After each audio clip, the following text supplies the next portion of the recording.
உயிர் தப்பிய பள்ளி மாணவி ஆற்காடு பேருந்து நிலையத்தில் பரபரப்பு. ராணிப்பேட்டை மாவட்ட ஆற்காடு பேருந்து நிலையத்தில் மாலையில் பரபரப்பான சம்பவம் ஒன்று நிகழ்ந்தது. ஆற்காட்டிலிருந்து சோளிங்கர் நோக்கி செல்லும் தனியார் பேருந்து புறப்பட தயாரான போது இந்த சம்பவம் ஏற்பட்டதாக கூறப்படுகிறது.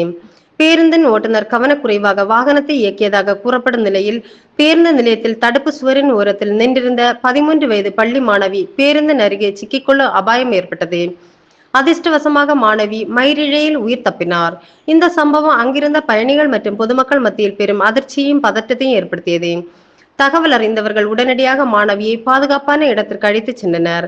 சம்பவம் தொடர்பாக பேருந்து ஓட்டுநரின் அலட்சியமே காரணம் என குற்றச்சாட்டுகள் எழுந்துள்ளன. பேருந்து நிலையங்களில் பயணிகள் மற்றும் பொதுமக்களின் பாதுகாப்பை உறுதி செய்ய அதிகாரிகள் உரிய நடவடிக்கை எடுக்க வேண்டும் என்றும், கவனக்குறைவாக வாகனம் இயக்கும் ஓட்டுநர்கள் மீது கடும் நடவடிக்கை எடுக்க வேண்டும் என்றும் பொதுமக்கள் கோரிக்கை விடுத்துள்ளனர்.